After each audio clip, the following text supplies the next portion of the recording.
why are they sure they've got the right alligator? Well, first of all, someone actually snapped a photo of that gator with Rachel's swimsuit still in its mouth. So Fish and Wildlife Services Don't all alligators kind of look alike? Well, yes, but this one, they had an idea of how big it was. They set some traps. They caught a gator that was approximately the size they were looking for.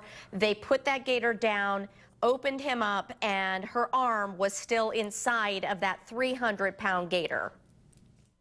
We've been dealing with the Sunshine Skyway closure now since Sunday afternoon. And the reason for that is because when those wind gusts top 40 miles per hour, Florida Highway Patrol, has the right to make the call to say, you know what, it's not safe. He had attempted to get help, although we're not really sure what kind of help he tried to get, for some feelings he was having about pedophilia. I want to show you another camera image of this. You can see all traffic is now stopped approaching Kathleen Road. So again, eastbound I-4 near mile marker 30, you're going to be halted. What did she tell the grandmother when she brought the freezer over there, Meredyth and Censullo? She told the grandmother that she didn't want anyone stealing her meat, which is why she padlocked the freezer. And she also immediately plugged the freezer in because she was afraid that that meat would go bad. Well, I have an update on that accident I mentioned in Clearwater. We thought it was 2 accidents. Well, it is, in fact, just one crash. It's at 590 in Leonard. Overturned vehicle into a wall with no one inside. I suspect there will be an investigation underway in this case. Sounds like somebody may have been up to no good in the overnight hours. To look at those trees just ripped out of the ground in front of a very lovely home there. Looks like maybe some rising water here sent in by someone. A pole down across some wires in the area. We saw this in our area in Mayaca City.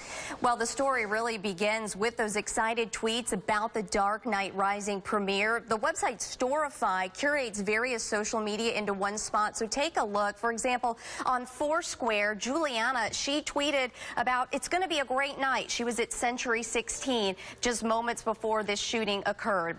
We're also seeing tweets from first responders. Stephen Eckleberry en route to a shooting call at Alameda Avenue. He was one of the first to arrive on scene. Then we start to see the photos from people that are there. This photo tweeted out of the investigation just in the early stages.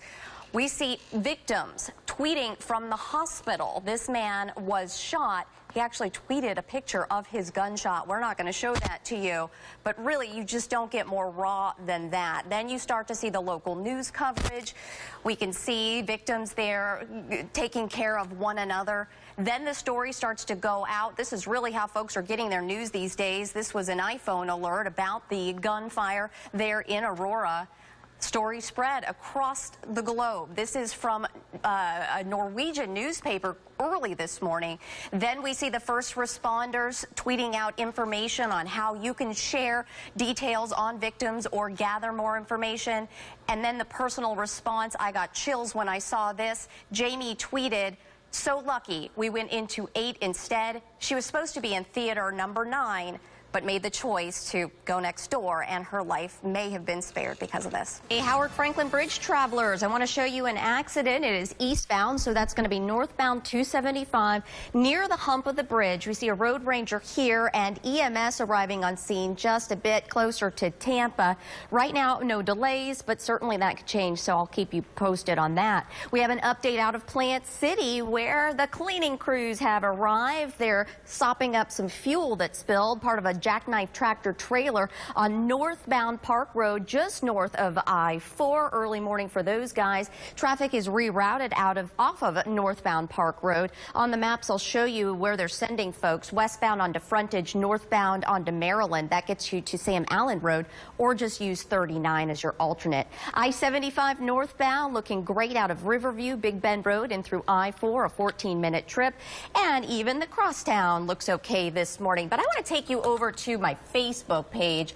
Do y'all remember this tractor trailer that nearly went over the Selman Expressway?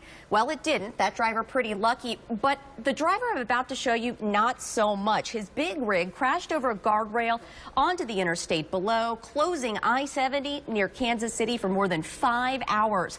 Now, that driver will be okay, but just like the accident in Tampa, speed believed to be a factor in that crash. And Walkin' in Memphis, one of my favorite songs, but this police officer may be walking his beat today after getting his cruiser stuck up that pole yesterday.